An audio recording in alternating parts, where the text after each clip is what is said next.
Hey guys, tentunya kalian pernah mendengar istilah pasar modal. Hari ini saya akan coba ngomongin pasar modal agar kita lebih mengenal dan memahami pasar modal Indonesia. Seperti pepatah mengatakan, tak kenal maka tak sayang. Tapi jangan lupa subscribe ya guys. Bantu channel ini dengan like, share, and comment tentunya. Apa itu pasar modal? Guys, kalian pasti tahu kan pasar tradisional, pasar yang menjual berbagai barang kebutuhan kita sehari-hari. Dan tentunya kalian juga sudah pernah melakukan transaksi jual beli di pasar tersebut. Ini tidak ada bedanya guys dengan pasar modal. Pasar modal juga merupakan tempat transaksi jual beli. Pasar modal adalah tempat bertemunya perusahaan yang membutuhkan dana dari masyarakat guys, yang selanjutnya disebut emiten, dengan para pemodal yang menanamkan dana mereka, yang selanjutnya disebut investor. Tapi guys, bedanya pasar tradisional dan pasar modal, yang ditransaksikan adalah aset yang berupa instrumen keuangan ataupun surat berharga, baik itu saham, obligasi, reksadana, dan bentuk-bentuk lainnya seperti waran, RAIG, dan produk derivat lainnya. Saham, obligasi, dan reksadana ini sering disebut efek guys. Bagaimana? Sudah ada bayangan? Kalau belum, simak ini guys. BEI sebagai fasilitator atau pengelola pasar modal Indonesia. Di pasar tradisional, barang yang dijualkan jelas dan kita secara langsung bertransaksi secara tatap muka bersama penjualnya guys. Ada tempat atau lapak penjual, ada juga pengelola pasar, sampai ada tukang parkir dan keamanannya. Bahkan ada juga pihak yang mengatur dagangan penjualnya guys. Nah, di pasar modal pun juga ada hal-hal seperti itu. Kita sebagai investor atau pemodal difasilitasi oleh lembaga yang bernama Bursa Efek Indonesia atau IDX sebagai pengelola pasar modal Indonesia guys.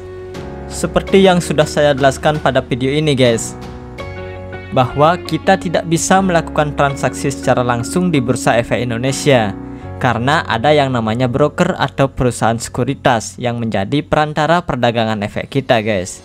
Apalagi sekarang ini seluruh transaksi di pasar modal sudah dilakukan secara elektronik. Nah, yang menjadi penyuplai dagangan baik itu berupa saham atau obligasi di pasar modal adalah emiten itu sendiri atau perusahaan yang sudah terbuka atau go public guys. Siapa yang terlibat di pasar modal?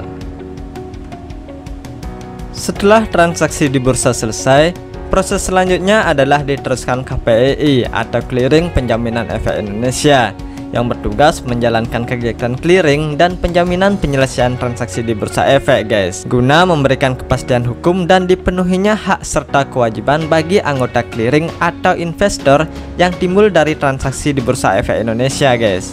Sehingga yang beli memang dapat barangnya dan yang jual dapat uangnya. Setelah itu guys, ada Kustodian Sentral Efek Indonesia atau KSEI yang melakukan pencatatan, pembukuan, dan penyimpanan efek kita sebagai akibat transaksi di pasar modal Indonesia.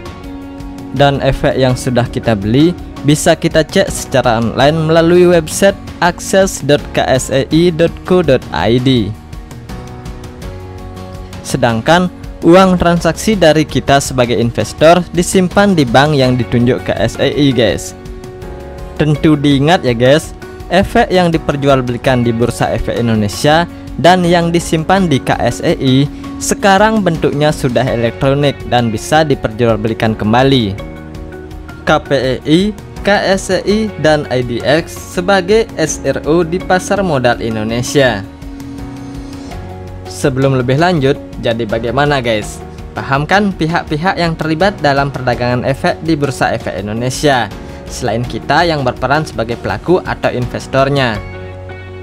Lembaga-lembaga seperti KPEI dan KSEI bersama IDX atau Bursa Efek Indonesia disebut sebagai SRO, agar transaksi di pasar modal Indonesia berjalan dengan baik dan aman.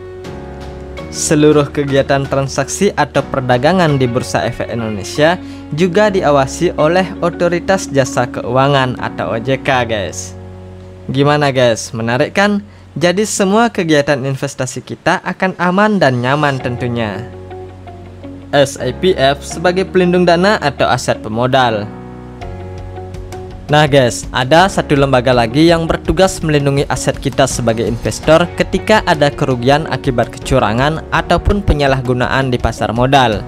Lembaga ini adalah SIPF atau Indonesian Securities Investor Protection Fund. Nah, pembayaran ganti rugi akibat kehilangan aset yang disebabkan penyalahgunaan ini dilakukan SIPF kepada investor dengan menggunakan DPP atau dana perlindungan pemodal guys. Aset kita yang dilindungi oleh SIPF ini sampai dengan 200 juta rupiah guys. Nah, bagaimana? Tentu saja menambah kenyamanan dan keamanan kita sebagai investor kan guys. Sebelum saya akhiri, disclaimer dulu ya guys. Video ini hanya sekedar konten, utamakan riset dan edukasi dulu ya, karena resiko investasi menjadi tanggung jawab pribadi. Ingat, gunakan riset dan keputusan pribadimu ya guys. Semoga informasi ini bermanfaat. Mohon maaf jika ada kesalahan, silahkan dikoreksi. Tentunya dengan sopan ya guys. Terima kasih.